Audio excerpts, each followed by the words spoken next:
Well, hello, everyone. Just adjust my camera here.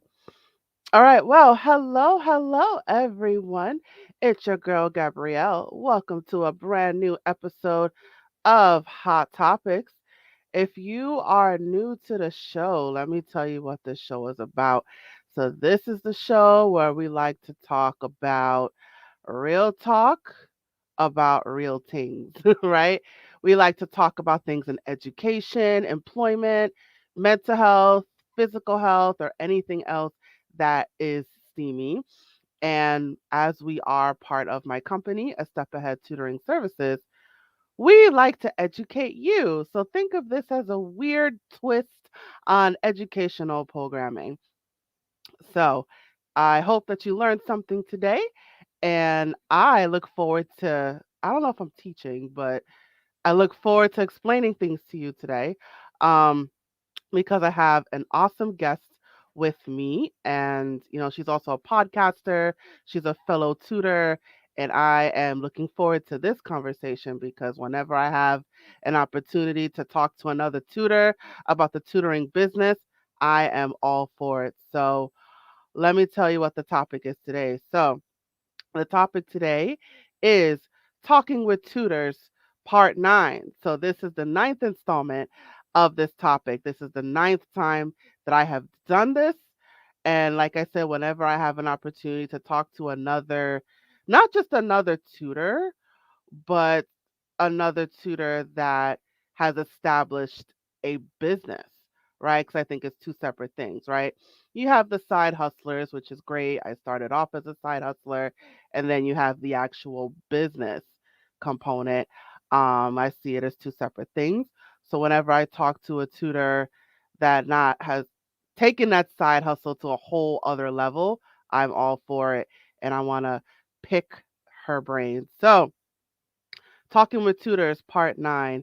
So I'm looking forward to this conversation today. And let me tell you who my guest is today, who is going to sit on the hot seat. Her name is Joanne Kaminski. And whoa, I just had her bio. Um, but I lost her bio.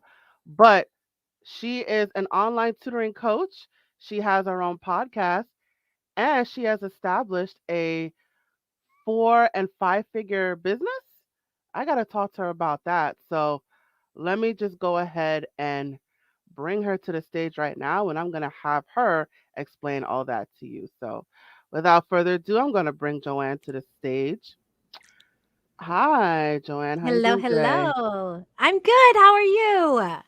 Good, good. Thank you for coming on my show. You bet. So we're guest swapping. So I was just on your podcast, Yes. and now you are here on mine. So Yeah. welcome to Hot Topics. So Yeah. I'm Thanks looking, for having me. yeah. So I'm looking to see where this goes.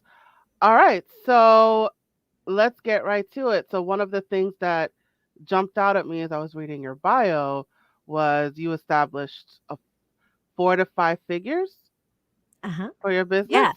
So How? actually, I'm in the 5 figure a month side now, but I help other tutors who are looking to make 4 to 5 figures a month, be able to do that. So, yeah, the first time I hit $10,000 a month was really an eye opening moment for me of what was possible in this world. And I've also hit the $30,000 in a month a few times throughout in the Wow. last couple of years as well. And that's really a big one for me because that's how much I made when I was actually teaching in the school system in a year. So to see that you can do that in a month is absolutely amazing. So let's tell us your secrets. What's the secret? Yeah, I think the first one is really getting clear on who it is that you want to be able to serve. So a lot of tutors, they look at it from getting a job standpoint versus owning your own business. And so a lot of people will say, "Oh, the more things that I list, the more students I can get." Right? But Hmm. actually it doesn't work out that way because when you say that you can teach everything, nobody is seeing you as different from any other tutor that is out there. There's nothing that connects with them. A lot of tutors think that tutoring is all about me and what I can do for the student. And I have to switch that perspective to what is the problem that my ideal client is struggling with, and how can I help them be able to get the results that they're looking for? When I Mm. make that switch, I now have the ability to be able to talk to who my ideal client is, no matter where they live around the world. And then they have that opportunity to find me if I put myself in the right places. So I think this is really the big difference of, you know, I don't tutor reading and math, even though I was an elementary school teacher, right? I don't do reading, math, science, history, state tests, all of that kind of stuff. I focus specifically on helping kids that are struggling with reading. And because of that, I then have that ability to create content based off of things that will help those parents that are trying to do it themselves in the beginning and try to help their own child. I can, create resources, tools that will, get them to find me, and I can be of service to them at a whole different level.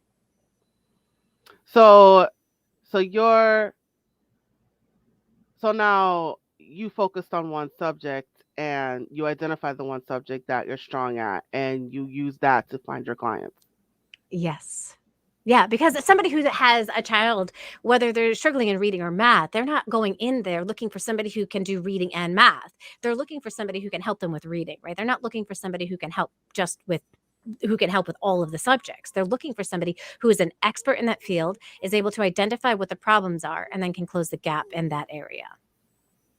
So now because I've come across parents that want and maybe it's a reflective of my clientele, but they're pretty much looking for everything, right? So they're looking for math, writing, wazoo. Like they're usually looking for everything. So what what do you I mean, is that the right direction or is it If you're more of looking for clients online, it is not the right direction. If you have a local ah, business, I would think that that's where the game changes, right? So I'm an mm, online tutor business coach, and I teach people how to get students in the online world, which is very noisy, right? And if you want to mm, be able to stand out now in your local area, you certainly can advertise that you teach all these other things if you have people that are capable of teaching those subjects, and have people come to, your center. That's what they are looking for. But when we move into the online world, the game changes. And I think this mm. is a piece that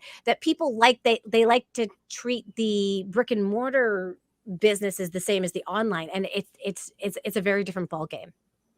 How so? And what's the word? Again, That because if I put down that I tutor everything, who am I marketing to? I don't have a way to really like break down like who it is that I am marketing to. I'm marketing to what all parents. Well, not all parents are going to specifically want what it is that I have, right? And so I end up with a very basic, let's say, website, right? Let's say I create a website for my business. I say we can help you in A B C D E F G H I J K L M N O P, right? I can help you at all of these different things, and here are the 5 million services that we offer, and hopefully you can find the one that you need here. It's kind of like hit or miss. But online, now let's take this a step further. And I say, okay, I only help kids that are struggling in reading, right? You come to my website and there's a video that says, if you're here, it's probably because you have a child who's struggling in reading. They've sat down at the kitchen table and they tried to do their homework, but they're struggling to be able to read what the directions are for their homework. And you can see the tears slowly starting to slide down their cheek. And you mm, want to be able to help, but you don't remember how you learned how to read. It just seemed to come naturally to you. So you sit there and you want to help, but you don't know how to help. And when you try to help, they get mad at you. They run the other direction, and it becomes this big fight. I'm here to help. My name's Joanne Kaminski, and I have been helping struggling readers since 2010. And I've been helping them be able to close the gap so that they don't have to be pulled out of services in school and be made fun of by the other kids. I'm here to mm. be able to help make reading easy for them so that they can be able to succeed in school. It has a very different message than when they come to my website and they see all the different things that it is I tutor. A parent who has a child that's specifically struggling with reading is going to look at that and say, wow, she really gets it and they connect with you right away, because you online you only have a few seconds to make that first impression. So if you can keep them with where are they at in this process, and how is it affecting them, and what would they like to see, what do they want their life to look like, you can really connect to the hearts of parents who want to be able to work with you. And they will ask you sometimes if you tutor other things, and then you have that ability to say yes or no to that. But by using this strategy, it really begins to hone in on a specific quality group of people who are looking for help, and they're willing to pay the prices that you are charging, so that you can get paid what it is that you're worth to get paid for your tutoring services. And right now, right, I'm charging $125 an hour for the services that I provide. And I have people that they're willing to pay those prices to work with somebody who can close the gap quickly for their child, so that they don't have to sometimes get some of those extra services that make their kid feel like um, they're different, they're not as smart as the other kids. They're willing to pay to make that happen for their child. Interesting. There's a lot to unpack there. So, thank you for being transparent about your rates. So, I'm going to come back to that. So now it's not you're differentiating between online tutoring and brick and mortar tutoring. So you're saying with online tutoring, it's it's best to be as specific as possible, as opposed Mhm. to brick and mortar. You can do as many subjects as you want, because the implication is that there will be more staff for the Mhm. brick and mortar. Right. Whereas for the online tutoring, it's more likely that it's you by yourself. Is am I I no, I can bring on other people as well. So I've gotten to the point where I am pretty booked right now. I only have a couple of slots open, but I do have another tutor who is working with me as well. And that can continue to grow as you get more inquiries coming on in. You can find out what are going to be the best times for parents to do the tutoring with their child. So, it's not that you can't have other tutors with you inside of your company. You absolutely can. But I would say, first of all, try to book yourself to the amount of hours that you want before you start bringing in other people in the online world, because you don't know if you can um, get the clientele, right? And so first start with your own hours, and then begin to add to those hours with other tutors that are going to be able to help with the skills that you need them to help with. right? So don't jump into hiring others right away. Start with yourself. No. Yeah, because you got to learn all of the marketing, right? A lot of us are really great teachers and tutors, but we don't know how to run a business, right? And so just to think that, I think a lot of times we have these grandiose ideas that build it and they will come, right? But we don't Mhm. realize we don't know how to build it. I don't have the blueprint on how to build it. So how will they come? And what am I building? A lot of people just think, oh, I just need to tell people that I'm tutoring. And in the beginning, yeah, you can get a few students that way, but it's not going to keep getting a steady stream of students coming on in. So you got to learn how to do your marketing effectively, so that you can begin to get people who are continuing to find you and want to hire you or work with the other tutors that you have on board as well. And that can take, a good year to really learn those strategies and be able to get found by people from all over the world. Awesome, awesome. So marketing's another thing we're gonna come back to. So now you specifically tutor online. Mhm. So what is it about what attracted you to online tutoring? Well, I actually started in the school system, and I ended up becoming ill. And I think a lot of it was the stress that I was dealing with in the school system, and really not knowing, how to manage that piece of my life of how can you manage being sick and have a full-time job. And so I ended up leaving the school system, and I had 3 young kids at that time. And because I was sick, I knew that I couldn't go anywhere to be able to do the tutoring. I couldn't drive places. And so my goal was I was actually going to try to start an online business. I had no idea what it was going to be. So I tried 5 other businesses first and I failed at all of them until I came into the online tutoring and I said, "You know what? I know how to make online tutoring work." And I was using Skype at that time. Now I use Zoom. But at that time, like, I know how to make Skype work. Will the kids be able to see the resources and the tools that I have online if I share my screen? And of course, they were able to without a problem. And I started with my nephew. He lived in Illinois at that point in time. I'm like, this is perfect. He doesn't live anywhere near me, so it's not like I could do the tutoring in person with him anyways, even if he could come to my house. But let's try it. Let's see if I can make that work. And as 1 month in, I was able to see like how quickly I was able to close that gap with him. And so I said, you know what?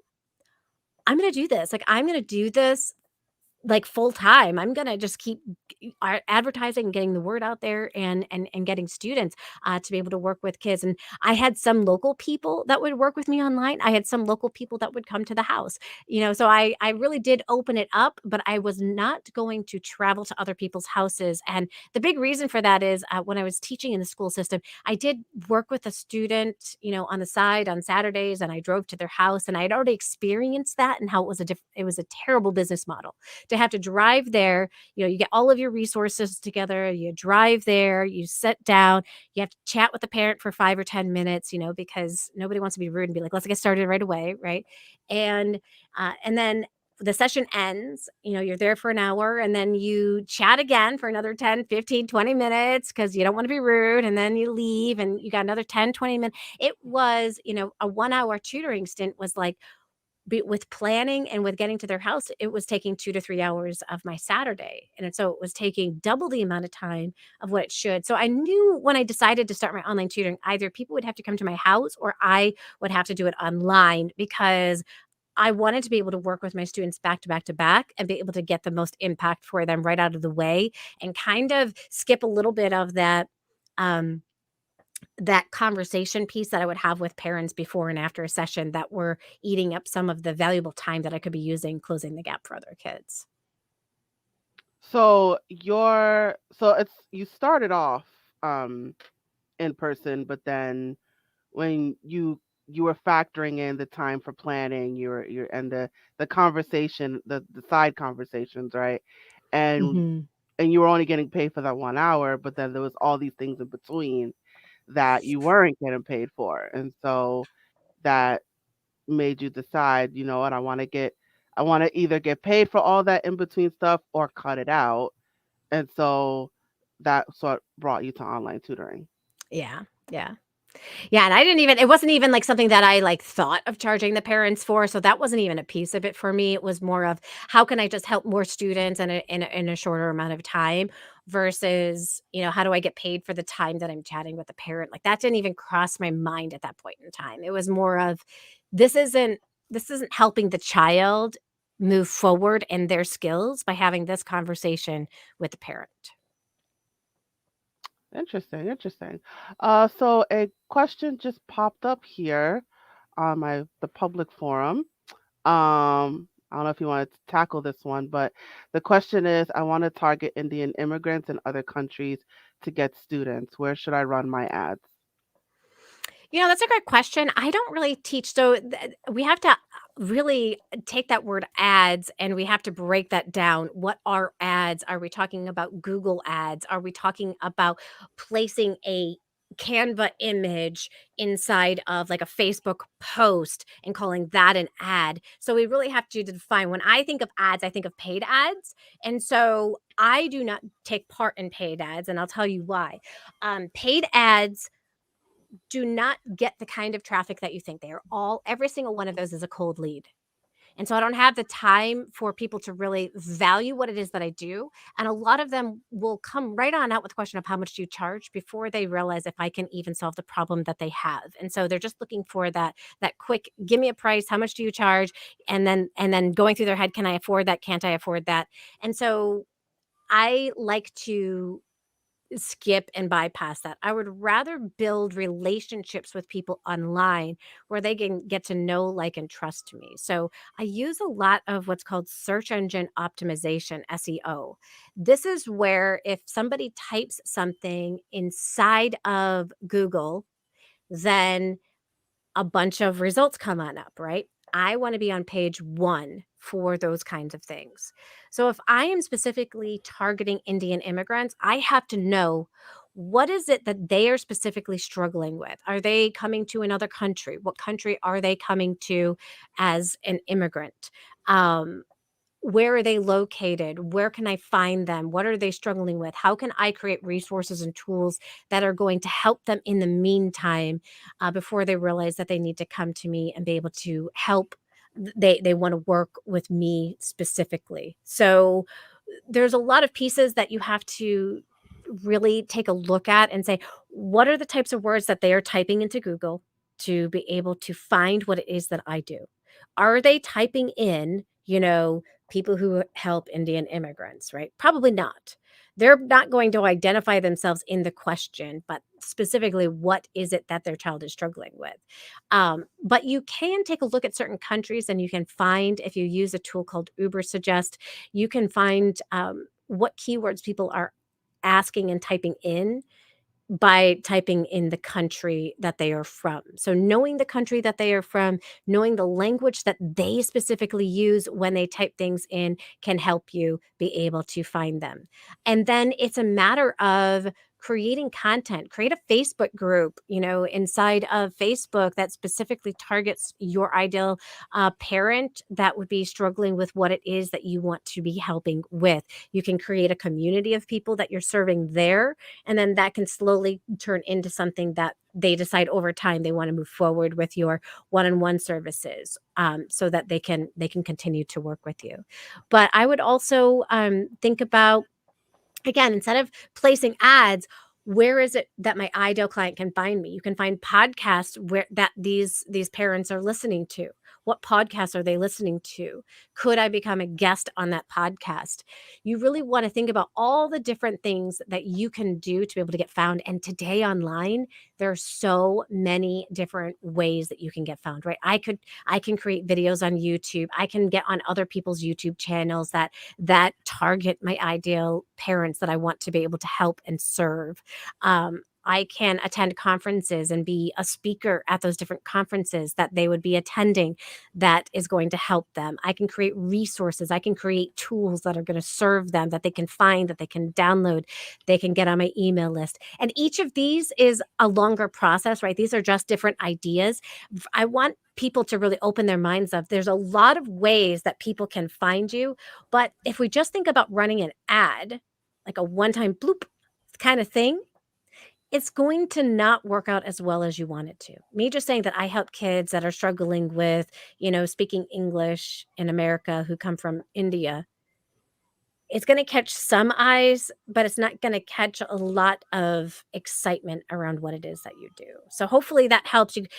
There's so many tools online that we don't have to just think about, throwing out ads all the time and saying, hire me, hire me, hire me.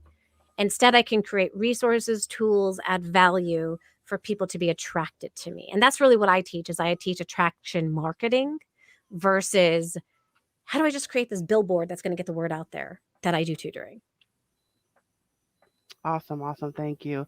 All right. So, got some other comments here. Okay, so I need to do some keyword research.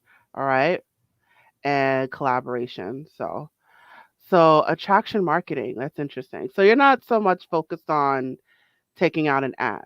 So you're more focused on SEO and getting on other people's podcasts and more like collaborating with other people and where those clients might be. Am I Exactly. getting that? Ah, Exactly. interesting. Yeah. I mean, I could go on Facebook, and are there groups where I can just like throw my ad, hey, are you looking for students that's struggling with reading? Hire me. Sure, it could work, but the likelihood of a lot of those people seeing an ad for the very first time, they are called a cold lead, right? And so that's where the difference lies. Cold leads versus warm leads. Warm leads will convert at a higher rate, and you'll be able to make more money over time with those leads. So it's always about um, really kind of controlling that temperature, right? And if I'm constantly going after cold leads, yes, I can fill my services with cold leads for like a brick and mortar business because I can throw in an ad. People are looking for local business and that kind of stuff. But when it comes to online, um, there's so many people for them to choose from. You want to stand out from the crowd and not look like everyone else who is just putting out the same exact ad pretty much. Hmm. And just to piggyback on that, it might help. Just want to put that back up there. For Indian immigrants, it might help to know the language, right? So, and I know there's a bunch of different languages in India, so it might, for SEO, it might help to use words that are in those languages, like Mhm. I don't know all of them, but I don't want to butcher anything, but all the all the languages in India, it might Yeah. help to use SEO in those languages, right? Yeah, and my guess would be if you're interested in working with Indian immigrants, you probably there's a reason for that, right? Maybe you've been an Indian immigrant yourself, right? And so you have the knowledge of the language already. It because that's a very niche area to be specifically working with, right? So I'm going to guess that that's really the big reason. There's something personal about that. When you can share your story about why you specifically are serving Indian immigrants. My dad was an Indian immigrant, or I was an Indian immigrant. Those things, they catch people's attention a lot differently than all the other like specific ads that are out there. Interesting, interesting, interesting. Well, thank you so much for that, and thank you for your question, Adika classes. Awesome, awesome. All right, so let's bring it back to rates. So you said that you charge 125 Mhm. an hour. So that that scares me. you know, so how are you It so should scare you. It should scare you. It's not a rate that most people are charging for their services. It's not a rate um, that I'm looking to just work with anybody. It's a rate that puts a claim and a stake into my expertise, right? Of what is I'm able to do. And it's a rate that says, look, I can close the gap quicker than anybody else can. And so a lot of people don't realize that, yes, I can hire any tutor to help my child with reading, but it could actually cost me more over time to work with a tutor for a longer period of time who might not get the results that somebody with Joanne's expertise can get. Does that make sense? so I guess this is my internal conflict is that um w- what you're charging your rate based on your worth, right? Mhm. So and what you'll put into it and the planning and the teaching and the researching. So you want to get charged your worth, but you have to find people who are willing to pay that. So you have to find people who understand Actually, I don't that. find anybody anymore. They find Really me. Mhm. interesting.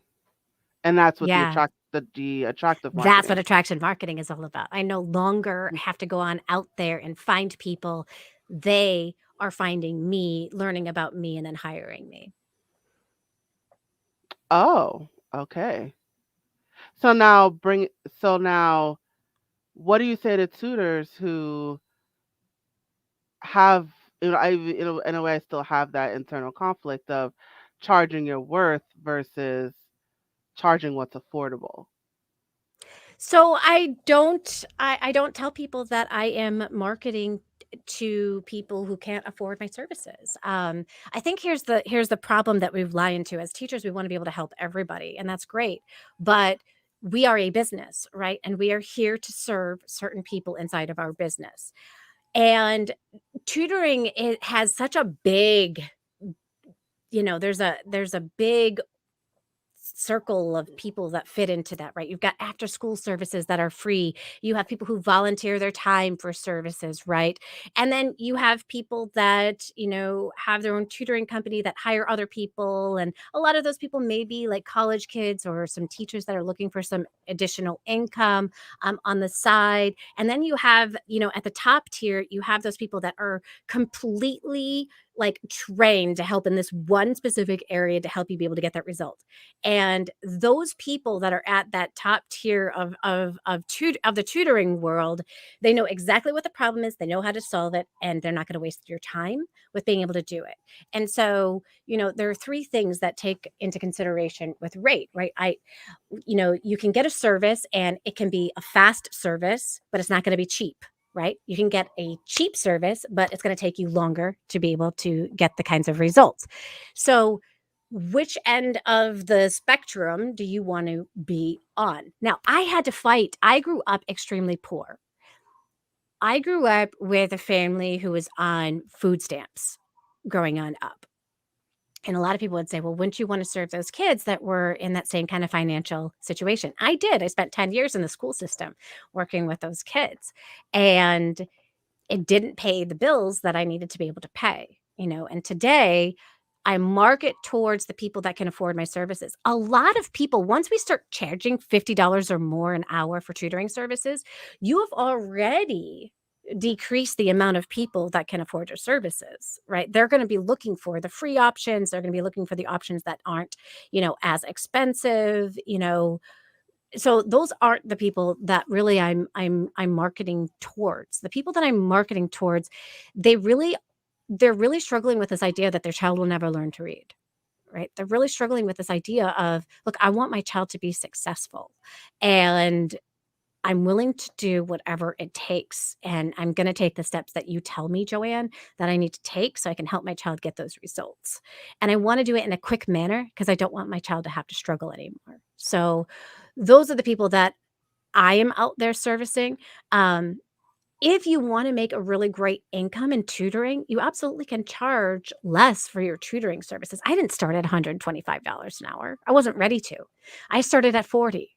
I started at 40 because first, I didn't even know if I could get results. I was at that point, right? So at 40, I was like, I don't know if I could even get results.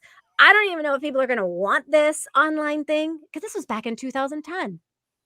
And then Mhm. I saw, okay, I can get the results. So after a year, I was like, you know what? I'm going to raise my rate to 50.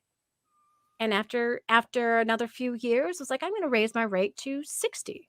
And I still had people coming on in. And then I listened to another podcast and they said, if everybody is saying yes to your services, you're not charging enough. And I thought, I was so proud that I had like 99% of the people reaching out to me saying yes. That hit me like a brick. Like I was just like, "Oh my gosh, they're right." Like there should be some people who are saying no to my services because I only have so many slots that are open. All right. So then I changed it to 75. And then a couple years later, I changed it to 100. And just recently, I changed it to 125. So this is not something that happened for me overnight where I'm like, okay, first day of work, I'm going to charge $125 an hour. Let's see how many people can say yes to my services. It's been something that's grown. And it's also been an acceptance of my own worth too, of yes, people are willing to pay it. You do have to be able to get a result though. If you're not confident on that, charge the lower rates, get comfortable, and then as you feel comfortable, continue to raise those rates. So it's a whole slew of things that you went through, Mhm. right? So Mhm. you didn't just jump right to the 125, right? So No. you started small and then you raised your rates by increments, right? And you you built that clientele over time. So you based your rate on the years that you put in to your business, right? And you also targeted your clients, right? Mhm. So you had to look. Well, I know you don't look anymore, right? I aspire to reach that level. Uh, but as when you were looking, right, you had to find where those clients are that would pay your rates, right? Yeah, and I didn't have anybody who was complaining about 40 or 50. I didn't have people once I had that conversation because I had learned in those other businesses how to have that sales conversation. The conversation's not about me and what I can do. The conversation is about the specific child that we're talking about. What are they struggling with? And then what do I see as a solution to their specific problem and what would that look like? And have I helped other people? So I learned how to have that conversation so that by the time we got to the end of that conversation, I could say, "Are you ready to get started?" And they say, "Yes." And then I'm able to land them into now becoming a paid client. Um, so because I had nailed that sales conversation, that made everything else come a lot easier. First it's attracting those people to find you, then it's reaching out to them and either having a sales conversation or a free consultation or a free assessment and then getting them to say yes to the tutoring services and then having them continue on going with you. Mm. So once you got them in, then so did you say the rate up front? Like, oh, by the way, Never. never up front. No, Oh. because they need to know that I can actually solve the problem they have before they're willing to pay that rate. So talking about that rate right out of the gate is is is really looking at this problem from the wrong perspective. The perspective of the problem is the child. What are they struggling with? What does it look like for them right now? What do they want it to look like in the future? When I focus on that, the rate becomes it doesn't matter anymore. I'm ready to get started and we're going to do what it takes in order to make this work. So now what do you do when you come across a client that yes, my child needs this, but then oh, but I can't afford it. I don't have that happen that often. And you would think it would happen a lot more, wouldn't you? But it Yeah. doesn't happen that often. I do have on my website and my frequently asked questions, how much do you charge? My rate is stated as a objection. So I share with people how I'm actually the cheaper option because rate is two factors, right? How long will it take to get the result is the factor that a lot of people are not willing to share with people because they don't know. They haven't taken the time to figure that out. When I can tell people I can close the gap for your child a full year with 12 hours of instruction, and they say to me, my child is reading right now at a first grade reading level. I've done the assessment. I've verified that they're in third grade. Then I can say, okay, they're two grade levels below. It's going to take me 24 hours to close the gap for your child. They can take a look at that and they can say, okay, I could work with. Now, Sylvan says that they'll close the gap a full year with 36 hours of instruction. So even though they charge less, over time, it's going to cost more. Does that make sense? So I've explained that on my website for people to see that side of it that they've never taken into consideration probably before, because a lot of people are only looking at that frontline number. They're not looking at the end over time. How much is this going to cost me? So you actually have a specific plan. So in 12 hours or in 12 weeks, I'm going to do this. Yes.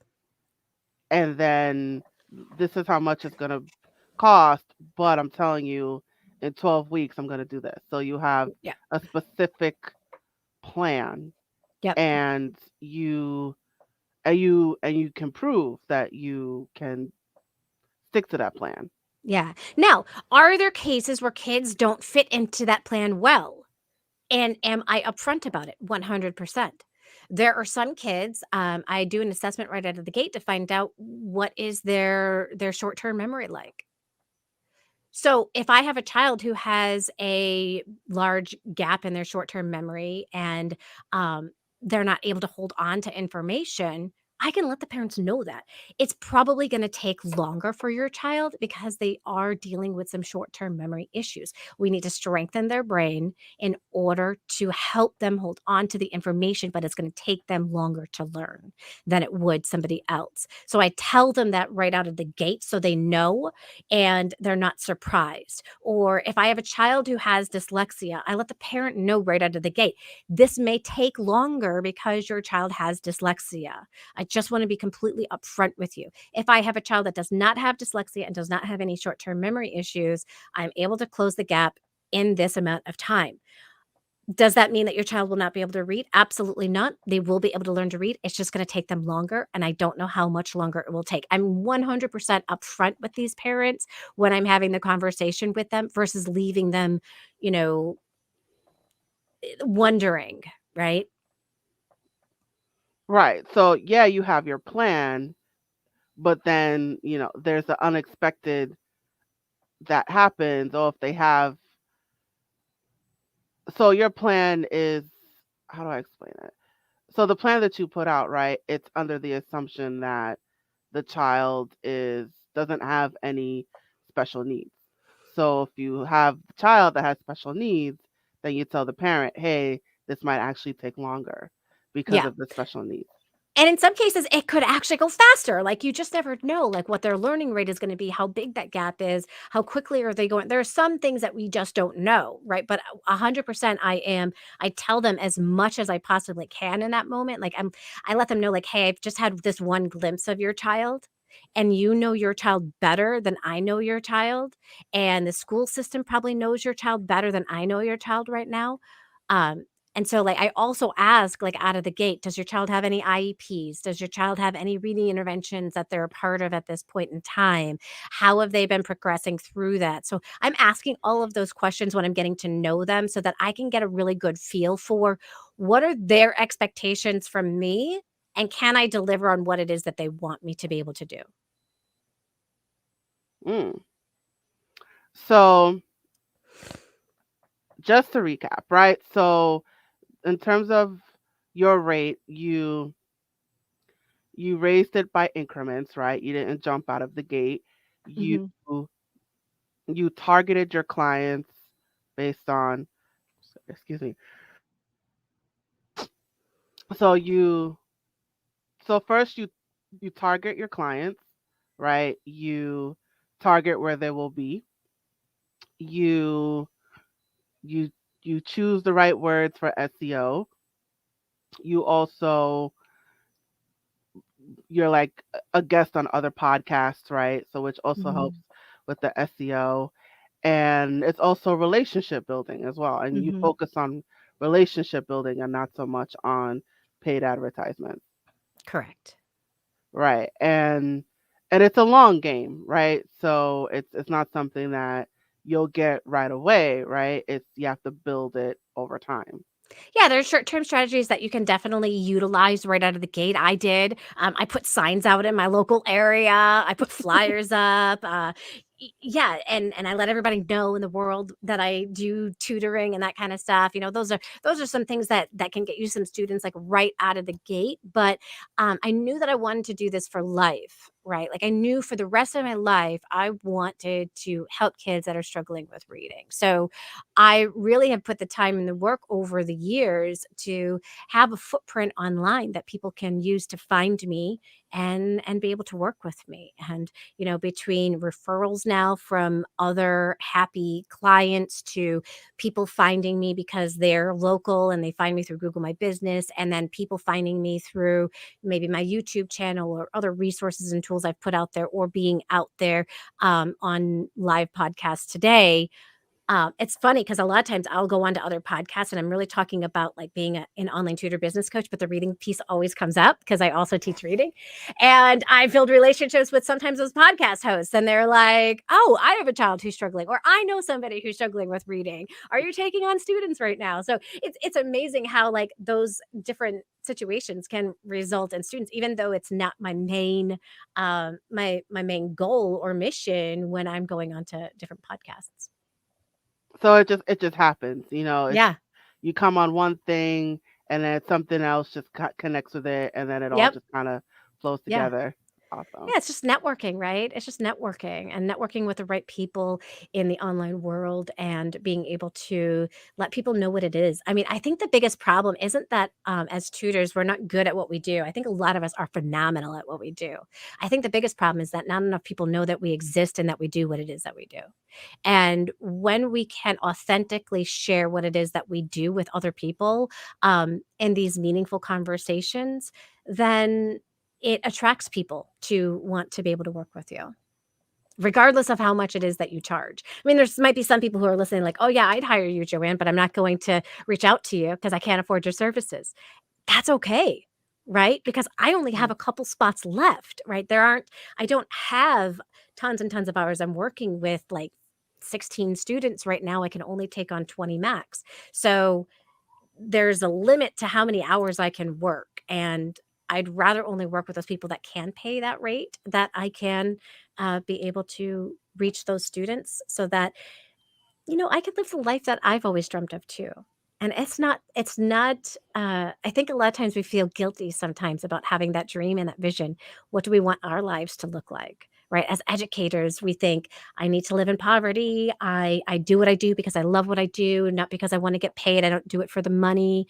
I think we need to let go of some of those limiting beliefs so that we can be of service to the people that we are meant to serve and do what it is that we love to do and live the life that we've always dreamed of having. They all can come together in a nice package for all of us. And with and your focus, right? When it's and this is your only source of income, right?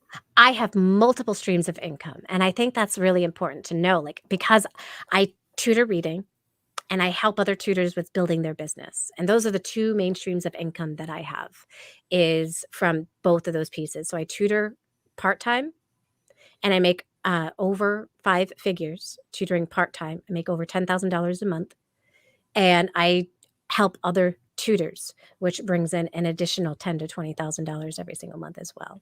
So I have both of those streams of income coming on in. Wow.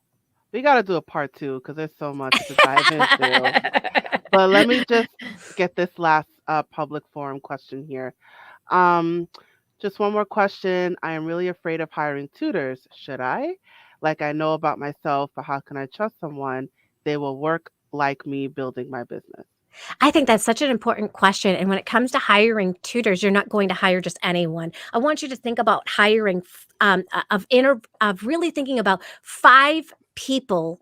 Interview at least 5 to 10 people that would be good for the position, and then have them come on in and do a lesson inside of, like, if you have a student that you're working with, invite them to come and join you for that lesson so you can get to see what does it look like, because they're not always going to be the best fit for your business. But if you think about hiring more for, okay, let me see who's going to be the best fit versus who will just say yes, I think it has a very big difference and impact on who then gets to be part of your team, right? Because you do want to hire the best to be able to get the results that you are able to get. And those teachers are out there, right? I know that I'm not the only person who can teach reading. There are a lot of great tutors and teachers that are out there. So find them, interview them, and then have them do a lesson for you so you can get to actually see what does it look like when they teach and what would that look like if they were to work for you in your tutoring business. There we go. There we go. All right. So let's start to wind things down. I definitely got a bookie for a part two. Um, but I like to ask my guests words of wisdom, right? So, are there any words of wisdom that you would like to share with our audience? Yeah, absolutely. We're educators first and foremost, right? We love to teach, right? But for too long, we have not been getting paid what we're truly worth. And you guys are adding so much value to the world out there. I want you to think about how can you increase the rate that you have now and serve the people that you love to be able to serve. If you're struggling with being able to get the amount of clients that you want to be able to get now at the rate that you're charging, most likely it is not your rate that is the problem. Okay. A lot of people think that it's the money that is the reason why they can't get the students that they want. It is not. Okay. It is something else they're not willing to tell you. And you need to learn what that is. So ask the question, If it weren't for the money, is this something you would want to move forward with? Because if they are saying no and they're using price, usually price is the reason, is not the reason of why they don't want to move forward. And you need to discover what those other reasons are. So it might be that I need to develop more confidence to be able to sell my services. I need to listen more and talk less. I don't know, but listen to what those things are, because people do want to pay what you are charging, but don't make it the very first thing out of the gate. Learn more about that child and what they're struggling with. Think about how you can truly serve that child, and then ask if those families are ready to get started, because that is going to be a formula that's going to help you get more students paying what you're worth, paying what you want to get paid, and it's going to lead into a better experience for the family as well. Beautiful, beautiful, beautiful. All right. Well, Joanne, thank you so much for coming on my show, You are and thank welcome. you for your beautiful words of wisdom. You're welcome. All right. So now it is promo time. All right. So you guys, you can find Joanne Kaminski. Am I saying your name right? Yes. Mhm. Okay. Joanne Kaminski. She is all over the place, you guys. So she has a website. You can find her online. It is onlinetutorcoach.com. She is also on Facebook and Instagram with the account name Online Tutor Coach. She also has a YouTube channel. It is Joanne Kaminski Reading Tutor. That's the handle. And she's also on LinkedIn. It is just her name, Joanne Kaminski. So I encourage you to find her on all of those platforms and follow her, subscribe, like whatever the call to action is.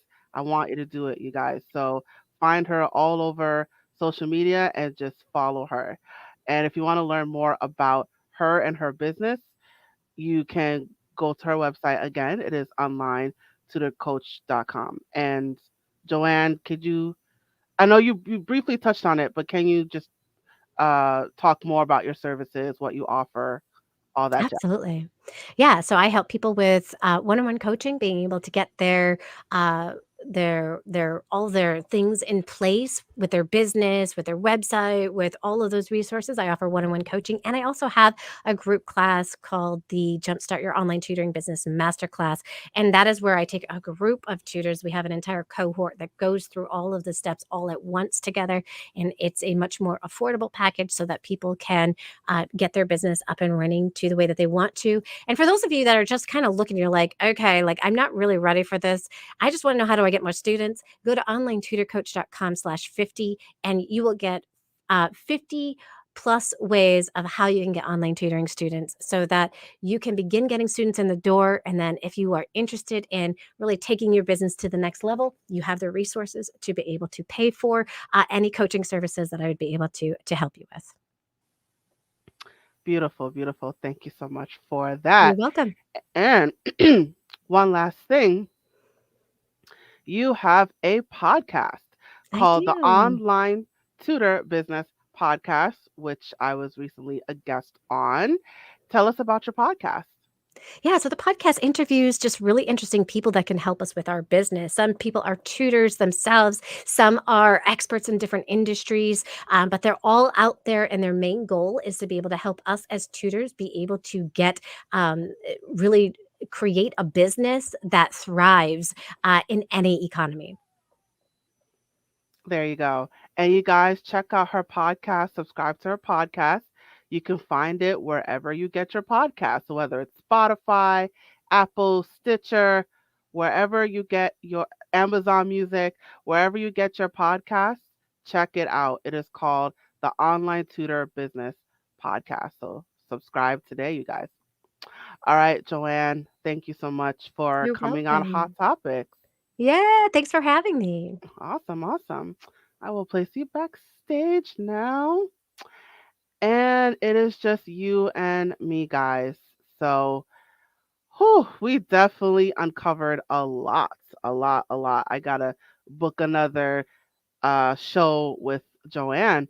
But yes, so, as a reminder, this podcast that you're watching right now is a production of my own podcast, Hot Topics, and it is part of my own tutoring company called A Step Ahead Tutoring Services. So, um, oh, I saw that she left. I have to boogie. I have to. I have a student. Okay. Well, thank you, Joanne. So Joanne had to step out. But yes. But yes. So I'm trying to collect my thoughts. Yes, yes, yes. So you are watching this on Hot Topics, which is a part of my company, A Step Ahead Tutoring Services. And what we do is, while she focuses on reading, my company focuses on pretty much every subject. So if you are watching this right now and maybe you're looking for a tutor in multiple subjects, feel free to reach out to us. Our website is www.astepaheadtutoringservices.com. You can also email us. Our email is success at astepaheadtutoringservices.com. You could also call or text us. Text is preferred, but the number is 347-762-2838. And you could also find us on our multiple social media platforms. We're on Facebook, Instagram, Twitter, YouTube, WhatsApp, and Eventbrite. So check us out on all of our social media accounts and follow us, you guys. Follow us, subscribe, whatever the call to action is. Check us out and like us and subscribe and whatever the button is, do that, you guys, do that. So I like to highlight my colleagues. So you might be watching, you're thinking, okay, wait, isn't Joanne your competitor? I don't see her as a competitor. I see her as a colleague. All of these interviews that I've done with other tutoring entrepreneurs, I see them all as colleagues, not competition. So I'm highlighting my colleagues. I'm highlighting the tutoring industry. I'm highlighting the tutoring business. So I'm taking the time and I'm doing that, you guys. So if you are looking for another tutoring resource, consider us. The website again, www.astepaheadtutoringservices.com. And while you're at it, let us know your thoughts about this episode. Drop a comment in the comment section below. If you are watching this on video, drop a comment in the comment section or in the comment thread. Let me know your thoughts about this episode today. If you're listening to this on a podcast, whether it's Spotify or whether it's Apple, drop a rating, drop a note. If you're listening to this on Good Pods, drop a comment. Wherever you are taking in the sound of my voice right now, drop a note somewhere, drop a comment, give us a rating. Let us know your thoughts about this episode today. The feedback definitely helps us. It helps our algorithm. So drop a note, you guys. Let me know your thoughts about this episode today. All right, you guys, and we are done. Thank you so much for joining me today. I look forward to you joining me on the next episode. Thank you again, you guys. And now I am signing off. Bye, you guys.